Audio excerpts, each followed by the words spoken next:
विक्रमादित्य कई गुप्त राजाओं की एक उपाधि थी और जिस राजा ने राजधानी को अयोध्या में स्थानांतरित किया उसे स्कंदगुप्त के रूप में पहचाना जाता है। 48 एकड़ का सिद्धांत है कि अयोध्या की ओर कदम पाटलिपुत्र में गंगा नदी की बाढ़, पश्चिम से हुनों की प्रगति को रोकने की आवश्यकता और स्कंदगुप्त की खुद की तुलना राम से करने की इच्छा, जिनका इक्ष्वाकु वंश पौराणिक अयोध्या से जुड़ा हुआ है, के कारण हुआ होगा। *49 परमारक के लाइफ ऑफ वसुबंधु के अनुसार विक्रमादित्य विद्वानों के संरक्षक थे और उन्होंने वसुबंधु को सोने की 300,000 मोहरें प्रदान की थी। 50 पाठ में कहा गया है कि वसुबंधु साकेत शाकिताब के मूल निवासी थे और विक्रमादित्य को अयोध्या के राजा एयुजा के रूप में वर्णित करते हैं। 51 इस धन का उपयोग एयुजा अयोध्या देश में 3 मठों के निर्माण के लिए किया गया था। 50 परमार्थ आगे कहते हैं कि बाद के राजा बालादित्य नरसिंहगुप्त के साथ पहचाने जाने वाले और उनकी मां ने भी वसुबंधु को बड़ी मात्रा में सोना दिया था और इन निधियों का उपयोग अयोध्या में एक और बौद्ध मंदिर बनाने के लिए किया गया था। 52 इन संरचनाओं को 7वीं शताब्दी के चीनी यात्री जुआनजांग ने देखा होगा, जो अयोध्या में एक स्तूप और एक मठ ओयू का वर्णन करता है।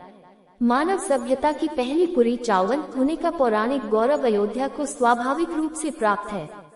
फिर भी राम जन्मभूमि, कनक भवन, हनुमान गढ़ी, राजद्वार मंदिर, दशरथ महल, लक्ष्मण किला, कालीराम मंदिर, मणि पर्वत, श्री राम की पैड़ी, नागेश्वर नाथ, क्षीरेश्वर नाथ, श्री अनादि पंचमुखी महादेव मंदिर, गुप्तार घाट समेत अनेक मंदिर यहाँ प्रमुख दर्शनीय स्थल हैं।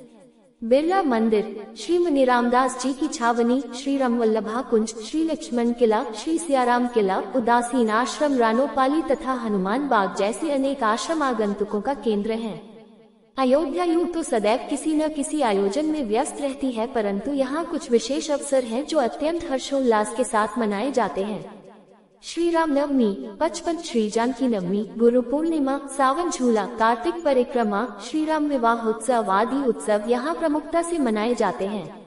शहर के पश्चिमी हिस्से में स्थित रामकोट में स्थित अयोध्या का सर्व प्रमुख स्थान श्री राम जन्मभूमि है। श्री राम, लक्ष्मण, भरत और शत्रुघ्न चारों भाइयों के बाल रूप के दर्शन यहाँ होते हैं।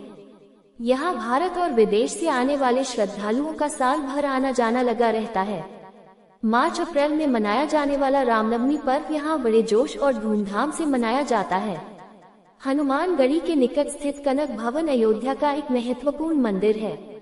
यह मंदिर सीता और राम की सोने मुकुट पहने प्रतिमाओं के लिए लोकप्रिय है। इसी कारण बहुत बार इस मंदिर को सोने का घर भी कहा जाता है। यह मंदिर टीकमगढ़ की रानी ने 1891 में बनवाया था। इस मंदिर के श्री विग्रह श्री सीताराम जी भारत के सुंदरतम स्वरूप कहे जा सकते हैं। यहाँ नित्य दर्शन के अलावा सभी समय उत्सव भव्यता के साथ मनाए जाते हैं। नगर के केंद्र में स्थित इस मंदिर में 76 कदमों की चाल से पहुँचा जा सकता है। अयोध्या को भगवान राम की नगरी कहा जाता है। मान्यता है कि यहाँ हनुमान जी सदैव वास करते हैं, इसलिए अयोध्या आकर भगवान राम के दर्शन से पहले भक्त हनुमान जी के दर्शन करते हैं।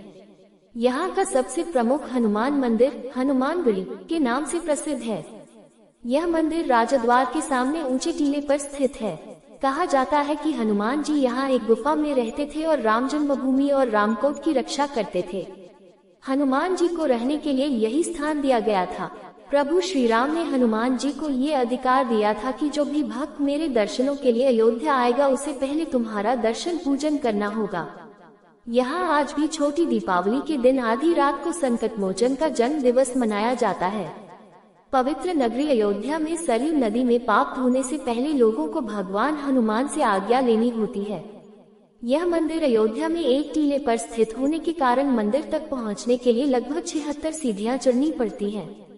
इसके बाद पवन पुत्र हनुमान की 6 इंच की प्रतिमा के दर्शन होते हैं, जो हमेशा फूल मालाओं से सुशोभित रहती है। मुख्य मंदिर में बाल हनुमान के साथ अंजनी माता की प्रतिमा है। श्रद्धालुओं का मानना है कि इस मंदिर में आने से उनकी सारी मनोकामनाएं पूर्ण होती हैं। मंदिर परिसर में मां अंजनी व बाल हनुमान की मूर्ति है, जिसमें हनुमान जी अपनी मां अंजनी की गोद में बालक के रूप में विराजमान हैं।